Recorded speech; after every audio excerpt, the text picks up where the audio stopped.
পরাগ Parikh flexi cap mutual ফান্ডসের monthly buy sell report 2025-এর অক্টোবর মাসের জন্য এই নিয়ে আমরা আলোচনা করব এই ভিডিওতে। আমি সুররঞ্জন গঙ্গোপাধ্যায় আপনাদের সবাইকে স্বাগত জানাচ্ছি। চলুন ভিডিওটা শুরু করি। প্রথমেই একটা ডিসক্লেমার দিয়ে রাখা উচিত যে এখানে আমি কোনো রকম আপনাদেরকে বাই সেল রেকমেন্ডেশন দিচ্ছি না।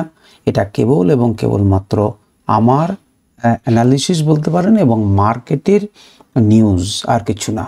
আমার নিজের অ্যানালিসিস আমি এখানে বলছি না, এটা মার্কেটের নিউজ। এই নিউজটা আমাদের কাছে পরিবেশন করব। দেখুন, পরাগ পারিক ফ্লেক্সি মিউচুয়াল ফান্ড, এই ফ্লেক্সি ক্যাপ মিউচুয়াল ফান্ডটা অত্যন্ত জনপ্রিয় একটি ফান্ড। তারা অক্টোবর মাসে কোন কোন স্টকগুলোকে কিনেছেন, অর্থাৎ অ্যালোকেশন ইনক্রিজ করেছে, কোনগুলোতে ডিক্রিজ করেছে এবং কোনগুলোকে নতুন করে বাই করেছে, এই খবরগুলো যদি জানতে পারেন তাহলে সেই সমস্ত স্টকগুলোকে আপনারা অ্যানালিসিস করতে পারবেন এবং দেখবেন যে কোন জায়গাতে দাঁড়িয়ে রয়েছে, কোন জায়গাতে দাঁড়িয়ে নেই। অ্যানালিসিস করতে আমাদের সুবিধা হবে। চলুন, ভিডিওটা গুরুত্বপূর্ণ হতে চলেছে। টোটাল 45টা স্টকে এই পরাগ Parikh flexi cap mutual fund কি করেছেন না, তাদের বিভিন্ন রকম কাজ কারবার করেছেন। এখানে প্রথমে এই ভিডিওটা কেন দেখবেন তার জন্য একটা জিনিস আপনাদেরকে বুঝে রাখা উচিত এবং সেটাকে আপনাদের সবারই শোনা উচিত। সেটা হচ্ছে, মনে করুন আমি মিউচুয়াল ফান্ডসকে টাকা দিয়ে দিলাম এবং মিউচুয়াল ফান্ডস নিজের মতো করে আমার টাকা বিভিন্ন জায়গাতে লাগালো এবং রিটার্ন আমাকে দিল।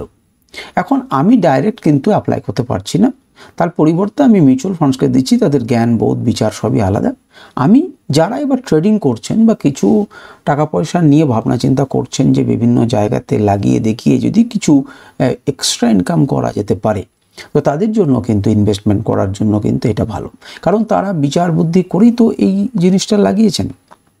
সুতরাং মান্থলিতে যখন তারা বাই করছেন এই সমস্ত মিউচুয়াল ফান্ডসরা, বড় বড় মিউচুয়াল ফান্ডসরা, কারণ পরাগ পারিক ফ্লেক্সি ক্যাপের কিন্তু রিটার্ন অনেক ভালো, তাহলে এই মিউচুয়াল ফান্ডসটা কী ধরনের কাজ করলো সেটা জানলে পরে কিন্তু আমাদের অ্যানালিসিস করতে সুবিধা হবে। আপনারা কমেন্টে লিখবেন যে আমরা নেক্সট কোন মিউচুয়াল ফান্ড সম্পর্কে জানতে চান, তাহলে আমার সুবিধা হবে। নচেত আমি একটু পপুলার মিউচুয়াল ফান্ডসগুলোকে নিয়ে আলোচনা করব এবং এই ভিডিওগুলো আপনাদের খুব কাজের হবে বলে আমি মনে করি। তো চলুন ভিডিওটা শুরু করি। প্রথমে এই 1 নম্বর স্টক হচ্ছে রিলায়েন্স। রিলায়েন্সে দেখতেই পাচ্ছেন আপনার ইনক্রিজড অ্যালোকেশন বাড়িয়েছে। আগস্ট, সেপ্টেম্বর, অক্টোবর লাস্ট তিনটে মাসের ডেটা আপনাদের সামনে রয়েছে এবং চেঞ্জ হচ্ছে আমরা লাস্ট মান্থ চেঞ্জ, অর্থাৎ সেপ্টেম্বর থেকে অক্টোবরে যে ইনক্রিজড অ্যালোকেশন করেছে তো কতগুলোকে করেছে সেইটাকে আমি এখানে দেখিয়েছি। তো আপনারা দেখতেই পাচ্ছেন 3,32,500 কোয়ান্টিটি স্টক কিন্তু বাড়িয়েছে। আপনারা একটু দামকে যোগ করে দেবেন, গুণ করে দেবেন, তাহলে আপনারা পারবেন। এবং তাকিয়ে যদি দেখেন তাহলে আগস্ট এবং সেপ্টেম্বরে তারা কিন্তু কোনো পরিবর্তন করেননি, তারা কিন্তু অক্টোবর মাসে পরিবর্তন করেছেন। দ্বিতীয় নাম্বারটা কি, প্রথমটা বুঝতে সুবিধা হবে। দ্বিতীয় নাম্বারটা যে স্টক সম্পর্কে আমরা দেখব সেটা হচ্ছে জাইডাস লাইফ। সেখানে দেখুন 6,11,000 কোয়ান্টিটি কিন্তু তারা ইনক্রিজ করেছেন। তৃতীয় নাম্বার স্টক আপনাদের যদি জানতে হয় তাহলে সেটাতেও ইনক্রিজ করেছে জিএসডব্লিউ স্টিল, খুব বেশি কোয়ান্টিটি নয়, 18,900। কিন্তু এখানে একটা জিনিসকে দেখার আছে, সেটা হচ্ছে আগস্ট 2025-এ দেখুন মাত্র 27,000 স্টক ছিল, সেটা জাদু বলে সেপ্টেম্বরে 1,89,000 হয়েছে। হিউজ সেপ্টেম্বরে কিনেছেন এবং কেনার পরও কিন্তু অক্টোবরে বাড়িয়েছেন। এই যে এইরকম করে আপনাদেরকে দেখতে হবে, সহজে শুধু নাম জেনে নিলেন তা কিন্তু নয়। এরপরে চতুর্থ নাম্বার হচ্ছে ব্যাংক অফ বরোদা। তো ব্যাংক অফ বরোদাতে দেখুন আগস্টে কোনো পজিশন তাদের ছিল না, তারা ফ্রেশ বাইং করেছেন সেপ্টেম্বর 2025-এ এবং সেটাতে কিন্তু 6,52,275টি। তারপর হিউজ কোয়ান্টিটি তারা কিনেছেন, 4,35,825টি স্টককে তারা কিন্তু এই অক্টোবর 2025-এ কিনেছে। তো অক্টোবর 2025-এ কোনখানে দাম ছিল, এখন তার থেকে কম আছে না বেশি আছে, আপনারা একটু চেক করলেই দেখতে পাবেন। 5 নাম্বার হচ্ছে হিন্দালকো, 7,49,000-এরও বেশি স্টক কিন্তু বাড়িয়েছেন এবং সেপ্টেম্বর থেকে অক্টোবরেই কিন্তু তারা বাড়িয়েছেন। তারা মনে করেছেন যে নতুন হয়তো সুযোগ আসছে। এবারে 6 নম্বর হচ্ছে এইচডিএফসি ব্যাংক, সেটাও কিন্তু 5,35,000 স্টক তারা কিনেছে, 4টিখানি নয়, এবং আগস্ট, সেপ্টেম্বর, অক্টোবর ক্রমান্বয়ে কিন্তু বাড়িয়ে চলেছে। থেমে থাকেনি। সান ফার্মাতে যদি দেখেন তাও কিন্তু 3টে মাসে ধীরে ধীরে বাড়িয়েছেন, 2,87,000-এরও বেশি স্টক কিন্তু কিনেছে, চোখের সামনে আপনারা দেখতে পাচ্ছেন। 8 নম্বর স্টক গ্রাসিম ইন্ডিয়াতে দেখুন আগস্ট এবং সেপ্টেম্বরে করেছে 20,000-এর মতো স্টকে তারা পজিশন নিয়েছেন, অর্থাৎ অ্যালোকেশন বাড়িয়েছেন, তারা মনে করছেন কেনা উচিত। এবারে ইন্ডিয়া হোটেলে একবার তাকিয়ে দেখুন, আগস্ট এবং সেপ্টেম্বরে দুটোতেই 8,000 করে ছিল। অক্টোবরে তারা মনে করছেন যে অনেক এখানে সুযোগ রয়েছে, সেই জন্য 1,39,000 কিনেছেন। তাহলে আপনাদের অ্যানালিসিস করার সময় কিন্তু আপনারা 3টে জিনিসকে দেখবেন, আগস্ট মাসে কোথায় দাম ছিল, সেপ্টেম্বরে কোথায় দাম ছিল, অক্টোবরে কোথায় দাম আছে। এমন নয় তো যে তারা নিচের দিক থেকে অ্যাভারেজ করছে বা কী সমাচার, সেগুলো আপনারা চার্ট দেখলে বুঝবেন। যেহেতু চার্টের অ্যানালিসিস করার ক্ষমতা আমার নেই, সুতরাং আমি আপনাদেরকে চার্ট দেখাতে পারছি না। তো এবার এখানেও দেখতে হবে যে হোটেল সেক্টরে কি তারা বেশি করছে, সেগুলো স্টককে আপনাদেরকে আলাদা করে একটা অ্যানালিসিস করতে হবে।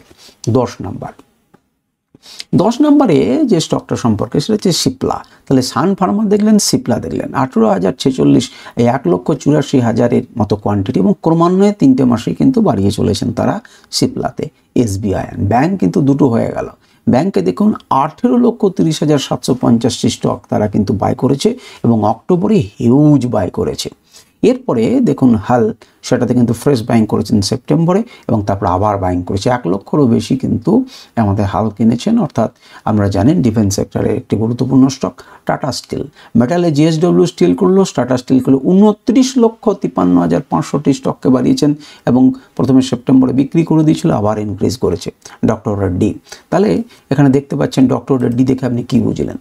আপনি দেখছেন যে সান ফার্মা, সিপলা, ডক্টর রেড্ডি, আপনি ভাবুন যে 6,67,000 স্টকে কিন্তু করলো এবং কোয়ান্টিটিগুলো তাকিয়ে দেখুন, আগস্টে যা ছিল তার থেকে সেপ্টেম্বরে বাড়িয়েছে, সেপ্টেম্বরে যা ছিল অক্টোবরে বাড়িয়েছে। ধীরে ধীরে ডক্টর রেড্ডিতে কিন্তু তারা পজিশন নিচ্ছেন এবং এরাই কিন্তু হোল্ড করে আমাদেরকে লাভ দিচ্ছে। তাহলে আমরা থাকতে পারবো না কেন? আরও একটা ব্যাংক ICICI ব্যাংক, দেখুন 10 লক্ষ কোয়ান্টিটিরও বেশি কোয়ান্টিটি তারা কিনেছেন এবং যদি তাকিয়ে দেখেন তার ক্রমান্বয়ে ICICI ব্যাংকে কিন্তু তারা বাড়িয়ে চলেছেন। এরপরে 16 নম্বর স্টক সম্পর্কে আমরা দেখব। তো 16 নম্বর স্টক সেটা হচ্ছে IDBI ফার্স্ট ব্যাংক। আমরা দেখছি ফ্রেশ বাইং করেছেন, 15 লাখ কোয়ান্টিটিরও কিন্তু বেশি কি করেছে না বাইং করেছে এবং ফ্রেশ বাই করেছিল সেপ্টেম্বরে। এখানেও ইনক্রিজড অ্যালোকেশন। ইন্ডাসইন্ড ব্যাংক, সেখানে কিন্তু দেখুন 6,19,500 স্টককে কিনেছে এবং ক্রমান্বয়ে কিন্তু বাড়িয়ে চলেছে। এমন নয় যে আজ কিনে কালকে বিক্রি করে দিয়েছেন তারা। এটাতে যদি দেখেন তাহলে সেপ্টেম্বরেই খালি বাড়িয়েছে এবং 1 লাখ কোয়ান্টিটি M&M অর্থাৎ মাহিন্দ্রা অ্যান্ড মাহিন্দ্রাতে তারা কিন্তু অ্যাকশন অ্যালোকেশন বাড়িয়েছেন। ইন্ডাস টাওয়ার ইনক্রিজড অ্যালোকেশন 15 লাখের বেশি, ক্রমান্বয়ে বাড়িয়ে চলেছেন 15,43,600 কোয়ান্টিটি কিন্তু ইন্ডাস টাওয়ারে তারা কিন্তু ইনভেস্ট করেছেন। EID প্যারিতে দেখুন 5,32,123 স্টক ইনক্রিজ করেছে এবং ক্রমান্বয়ে অর্থাৎ মান টু মান তারা ইনক্রিজ করে চলেছেন। ITC মান টু মান ইনক্রিজ করেছেন এবং 30 লক্ষ তারা ITCকে বাই করেছে। চারটিখানি কথা নয়। PNB ইনক্রিজড অ্যালোকেশন, আবার একটা ব্যাংক PNB ব্যাংক 5,84,000 কোয়ান্টিটি তারা ইনক্রিজ করেছেন এবং ক্রমান্বয়ে অর্থাৎ মান টু মান ক্রমান্বয়ে করেছে। এবারে দেখুন VBL 7,22,625 স্টকে তারা কিন্তু ইনক্রিজ করেছে ক্রমান্বয়ে এবং লাস্ট মান্থেও কিন্তু প্রচুর করেছে।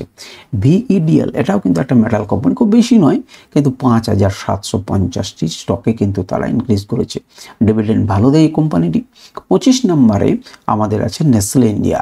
আগস্ট মাসে ছিল না, সেপ্টেম্বর এবং অক্টোবরে কিন্তু তারা ফ্রেশ বাইং করেছিলেন। সেপ্টেম্বরে প্রায় 64,500 স্টকে ইনভেস্ট করেছেন।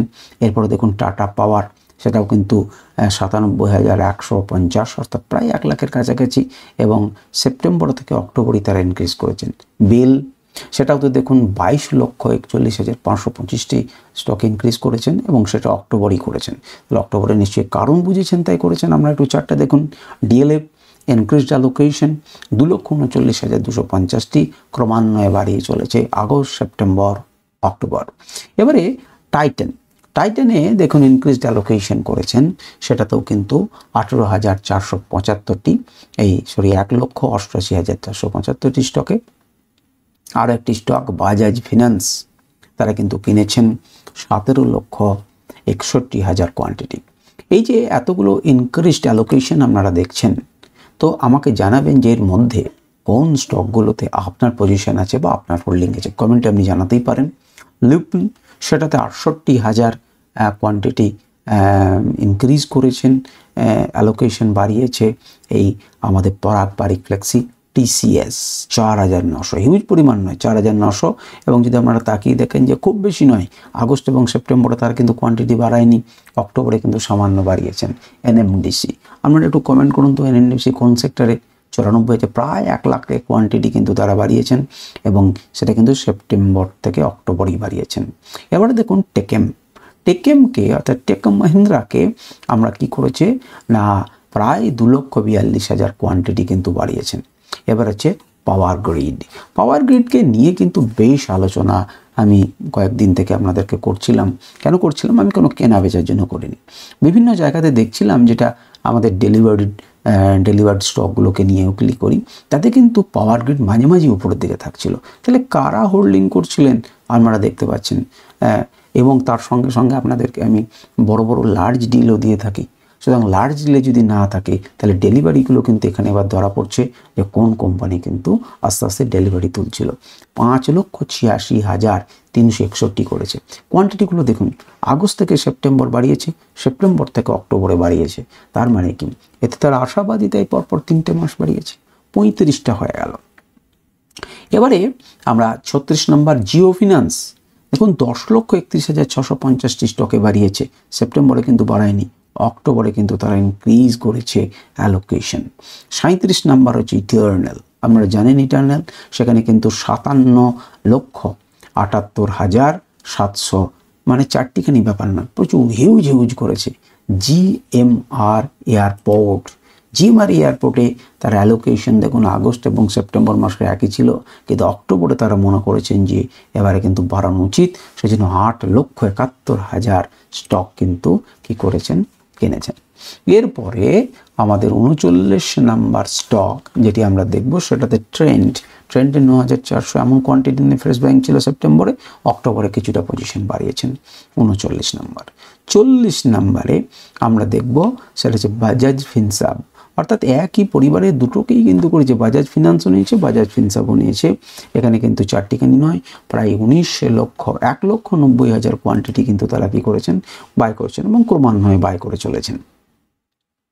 এরপরে 41 নাম্বার, এটা কিন্তু ফ্রেশ বাই। ভালো করে দেখুন, PNB হাউসিং না ছিল আগস্টে পজিশন, না ছিল সেপ্টেম্বরে পজিশন, নতুন করে পজিশন অক্টোবরে নিয়েছেন 68,250 কোয়ান্টিটি PNB হাউসিংকে তারা কিন্তু কি করেছেন, কিনেছেন। এরপর আমরা যেটা দেখব এবার হচ্ছে ডিক্রিজড অ্যালোকেশন। ইনক্রিজড হয়ে গেল, ফ্রেশ বাই হয়ে গেল, ডিক্রিজড অ্যালোকেশনের মধ্যে হিম পেট্রো, তারা কিন্তু 2,43,000 কোয়ান্টিটির মাল বিক্রি করে দিয়েছেন। তারা মনে করেছেন যে এটাকে বয়ে নিয়ে যাওয়ার কোনো প্রয়োজন নেই। সেলকে দেখুন 13,25,000 কোয়ান্টিটি কি করেছে, 13,25,400 কোয়ান্টিটিকে কি করেছেন, সেল করেছেন। এবং যদি মন দিয়ে দেখেন তাহলে আগস্টের পরে সেপ্টেম্বরে তারা কিন্তু কিনেছিলেন, সেপ্টেম্বর থেকে আবার একটু হালকা হয়েছেন এবং কম কোয়ান্টিটি নেই, 13 লক্ষ কোয়ান্টিটি। কেন তারা সেল করলেন, চার্টে কি দেখতে পাচ্ছেন একটু দেখুন তো। এরপরে আমাদের হচ্ছে ফেডারেল ব্যাংক তারা কিনছেন, কিন্তু এই ব্যাংকে তারা বিক্রি করে দিয়েছেন। দেখুন সেপ্টেম্বরে কিনে কিন্তু অক্টোবরে কিছুটা ছেড়ে দিয়েছেন, 45,000 কোয়ান্টিটি তারা বিক্রি করে দিচ্ছেন। এবং আমাদের শেষ স্টক সেটা হচ্ছে HCL টেক, সেখানে দেখুন 5,68,050 স্টকে তারা কি করেছেন, পজিশন হালকা করেছেন। তাদের প্রচুর কোয়ান্টিটি স্টক কিন্তু আছে, 18,13,000, আমাদের 1,81,38,945 স্টক এখন আছে। পজিশন তাদের কাছে হিউজ আছে, 4টিখানি কথা নয়, প্রায় 2 কোটির কাছাকাছি স্টক আছে। তার মধ্যে কেবলমাত্র 5.5 লাখ মতো কোয়ান্টিটি তারা হালকা করেছেন, হয়তো অন্য জায়গাতে ইনভেস্ট করার জন্য। এমন নয় যে বিক্রি করে দিচ্ছেন মানেই সেটা ধরাশায়ী হয়ে যাবে, কিনছেন তার মানেই কাল থেকে এটা বাড়তে লেগে যাবে, এমন নয়। নিজেদের অ্যানালিসিস করুন। তো এই হলো Parag Parikh flexi cap mutual ফান্ডসের মান্থলি অক্টোবর মাসের একটা 22 সালের রিপোর্ট। আমাদের কেমন লাগলো, এটা কি আপনাদের কাজে লাগবে বলে মনে হচ্ছে? একটুখানি যদি পারেন 2 কলম লিখে দিন। আর অবশ্যই এই স্টকগুলোর মধ্যে এদের সঙ্গে সঙ্গে আপনার কাছে কোনো স্টক কি হোল্ডিং আছে, বা আপনি এদের সঙ্গে সঙ্গেই বিক্রি করেছেন বা এদের সঙ্গে সঙ্গেই কিনতে পেরেছেন, এমন আপনাদের শেয়ার করতে পারেন। তাহলে যারাই দেখছেন তারা একটু উপকৃত হয়, তারা একটু মনে বল পায়। এই পর্যন্তই, কোনো রকম বাই সেল রেকমেন্ডেশন নয়, এটা কেবলমাত্র একটা বাজারে শেয়ার মার্কেটের নিউজ। আশা করি আপনাদের অ্যানালিসিস করতে সুবিধা হবে। নমস্কার, ধন্যবাদ।